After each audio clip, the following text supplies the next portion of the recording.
বিশ্বকাপের উত্তাপে যখন ফুটবল জ্বরে কাঁপছে বিশ্ব, তখন মেক্সিকোর রাস্তায় সবার নজর কেড়ে নিয়েছে পোষা হাঁস মার্লিন।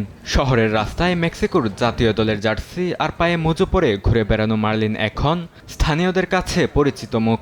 দেখলেই পড়ে যাচ্ছে সেলফির হিড়িক। খাবারের অপেক্ষায় থাকা কিংবা পানিতে সাঁতার কাটা, সব জায়গাতেই এখন ক্যামেরার নজরে মার্লিন। মার্লিনের মালিক কার্লা ইভেতে গোমেজ ও তার ছেলে ক্রিস্টিয়ান। তারা জানান, একদিন রিফর্মা এভিনিউ দিয়ে স্বাভাবিকভাবেই হাঁটছিলেন তারা। তখন সামাজিক মাধ্যমে মার্লিনের ভিডিও ছড়িয়ে পড়লে হঠাৎ করে জনপ্রিয় হয়ে ওঠে হাঁসটি। আমরা রিফর্মা এভিনিউতে কাজ করছিলাম। আসলে দিনটা আমাদের জন্য একেবারেই স্বাভাবিক ছিল। সত্যি বলতে, মার্লিন যে এতটা জনপ্রিয়তা পাবে তা আমরা কখনোই কল্পনা করিনি। টাইফুন ফ্যাব্রিক কেয়ার,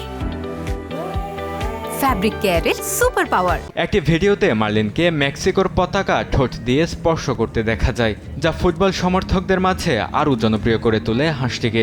অনেকেই এখন মার্লিনকে বিশ্বকাপের অফিসিয়াল নয়, বরং জনপ্রিয় মাস্কট হিসেবে দেখছেন।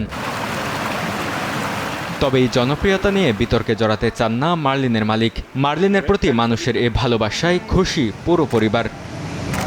বরকতুল্লাহ, সময় সংবাদ।